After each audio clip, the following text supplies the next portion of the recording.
Bonjour à tous et bienvenue sur votre chaîne dédiée à l'information sur le diabète. Aujourd'hui, nous allons discuter d'un cas clinique fascinant qui met en lumière la guérison spontanée du diabète de type 1, bien que de nombreuses personnes pensent encore cela impossible. Nous suivrons l'histoire d'une patiente afro-américaine de 32 ans, sans antécédents médicaux significatifs, diagnostiquée avec un diabète de type 1 sévère et a connu une guérison étonnante. N'oubliez pas de vous abonner à la chaîne et de laisser un pouce bleu si ce contenu vous a plu. N'hésitez pas non plus à partager cette vidéo. Cela étant dit, voyons voir cette histoire incroyable.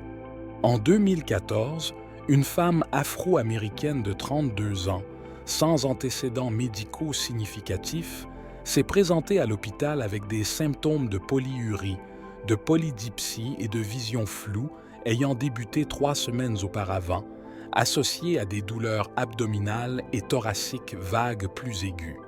Son indice de masse corporelle à l'admission était de 29. Le bilan initial à l'admission a révélé entre autres une glycémie aléatoire de 9,38 g par litre de sang, un pH sanguin artériel de 7,25, une petite quantité d'acétone sérique, des corps cétoniques urinaires, un dosage des anticorps GAD65 de 0,09 nanomol par litre de sang, un taux de peptide C sérique de 0,70 nanogrammes par millilitre et un taux d'hémoglobine glyquée de 12,7%. Le diagnostic de diabète et d'acidocétose diabétique a été posé sur la base de ces résultats. Elle a été traitée de manière appropriée avec une réanimation liquidienne intraveineuse agressive et une perfusion intraveineuse continue d'insuline. Elle est ensuite passée à un régime d'insuline sous-cutanée en bolus basale. Elle a été mise sous insuline à longue durée d'action à 36 unités par jour au coucher et sous bolus d'insuline à ultra courte durée d'action à 12 unités avant chaque repas. Comme indiqué précédemment, son taux de peptide C était bas, ce qui suggère une production insuffisante d'insuline. La patiente a été renvoyée chez elle après une amélioration clinique et biochimique. Au cours des quelques visites de suivi suivantes, son taux de glycémie n'a pas été contrôlé de manière optimale et son schéma d'insuline a été progressivement augmenté à 80 unités d'insuline basale tous les soirs et à 15 unités d'insuline bolus au moment des repas. Après 4 mois de suivi, son hémoglobine glyquée est passée à 16,6%. Le non-respect de l'insulinothérapie et du régime alimentaire a également contribué au mauvais contrôle de la glycémie. Après cette visite, la patiente a été incarcérée et, pour des raisons logistiques, elle n'a, selon les médecins, pas pu prendre d'insuline pendant son incarcération. Elle n'a pris aucun médicament antidiabétique oral pendant cette période. Selon le rapport, la patiente ne présentait aucun symptôme d'hyperglycémie ou d'acidocétose diabétique en prison. Elle a finalement été libérée 7 mois plus tard.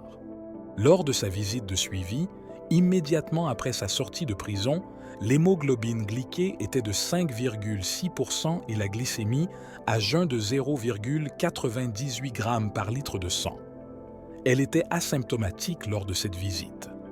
À cette époque, la patiente n'a pas recommencé à prendre de l'insuline et son état glycémique était fréquemment surveillé. Un examen plus approfondi des antécédents médicaux a révélé l'absence d'hémoglobinopathie et de transfusion sanguine, ce qui laisse penser que son hémoglobine glyquée n'est pas inexacte. Également, la patiente a pris involontairement 6 kg depuis son premier épisode d'acidocétose diabétique.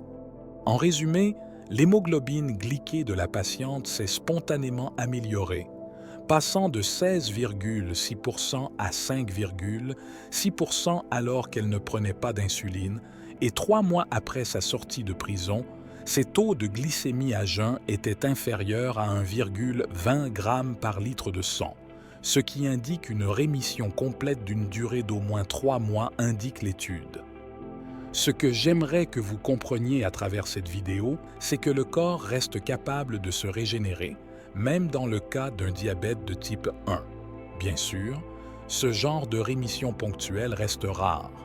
Cependant, vous pouvez fortement soutenir ce processus en suivant la méthode indiquée dans ce livre, encore plus si vous venez d'être diagnostiqué diabétique. À vous de faire le bon choix. N'hésitez pas à partager vos impressions dans les commentaires et à vous abonner à la chaîne.